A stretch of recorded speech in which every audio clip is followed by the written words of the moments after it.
নমস্কার বন্ধুরা, চ্যাটার্জিস কিচেনে চলে এসেছি। সকলকে স্বাগত। আজকে দেখাবো আলুর দম কষা। এই আলুর দম কষা খেতে খুবই ভালো লাগে, রুটি, লুচি, পরোটা সবার সাথেই। তাহলে দেখে নিই আজকে কি কি উপকরণ লাগছে আমার। আলুর দম বানানোর জন্য 8টা আলু নিয়েছি। এই 8টা আলু আমি ছুলে নেবো একে একে।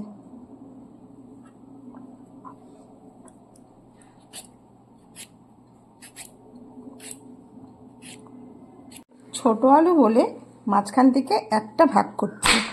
এই আলুগুলো কাটা হয়ে গেছে, জলে ভিজিয়ে রেখেছি যাতে কালো না হয়, রঙটা ভালো থাকে তার জন্য। আলুর দম বানানোর জন্য লাগছে 2টো মিডিয়াম সাইজের পেঁয়াজ, 5 কোয়া রসুন, 2 ইঞ্চি আদা, একটা টমেটো। একটা টমেটোই দেবো যেহেতু আমি একটু সস দেবো টমেটোর।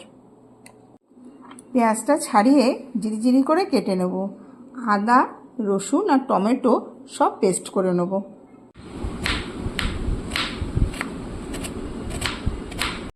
পেঁয়াজটা কুচিয়ে নিয়েছি, টমেটোটা টুকরো করে নিয়েছি, আদা আর রসুনটা পেস্ট করে নেব। কড়াইতে জল দিয়ে দিয়েছি। আলুটা ভেজানো ছিল, আবারও ভালো করে ধুয়ে আলুটা আমি কড়াইতে সেদ্ধ করতে দিচ্ছি।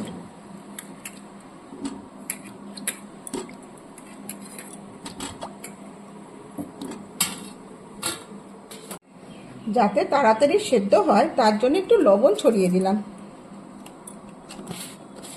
আলুটা সেদ্ধ হয়ে গেছে, নামিয়ে নিয়েছি। বাকি এবার পদ্ধতিগুলো করে নিচ্ছি। সর্ষের তেল দিয়ে দিচ্ছি।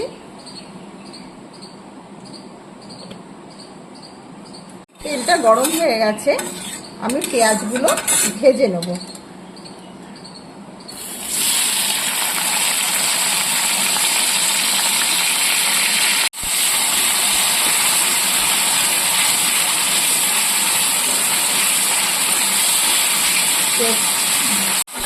পেঁয়াজটা ব্রাউন কালার হয়ে গেলে একে একে আদা, টমেটো পেস্ট দিয়ে কষিয়ে নেব। পেঁয়াজটা ব্রাউন কালার হয়ে এসছে, এবার আদা আর রসুনের পেস্টটা দিয়ে দিচ্ছি। এটা দিয়ে একটুখানি কষিয়ে নিয়ে তারপরে টমেটো পেস্টটা দিয়ে দিচ্ছি। টমেটো পেস্টটা দিয়ে দিচ্ছি।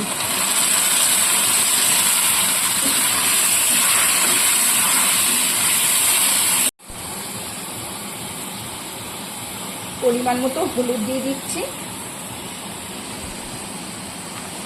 স্বাদ অনুযায়ী লবণ,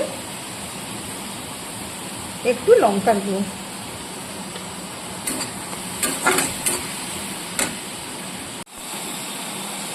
একটু সামান্য জিরের গুঁড়ো।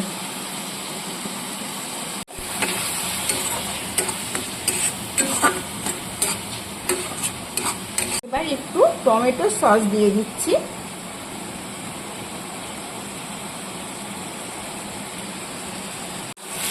টমেটো সসটা দিয়ে একটু ভালো করে কষিয়ে নেব। নিয়ে তেলটা যখন আমার ছেড়ে আসবে তখন আমি আলুটাকে দিয়ে দেবো। দেখুন তেলটা ছেড়ে এসছে, আলুর টুকরোগুলো দিয়ে দিচ্ছি একে একে।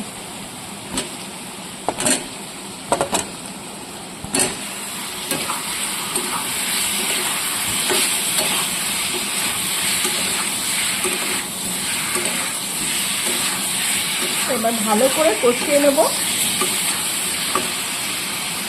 স্বাদের জন্য সামান্য একটু আখের গুড় দিয়ে দিচ্ছি।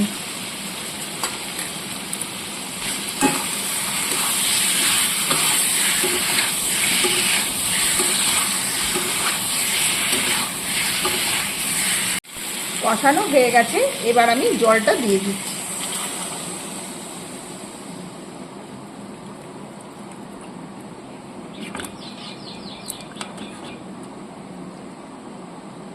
আলুটা ভালো করে সেদ্ধ হয়ে আসলে তারপর নামিয়ে নেব। জল শুকিয়ে আলুর দম কষা একদম তৈরি, এবার নামিয়ে নেব।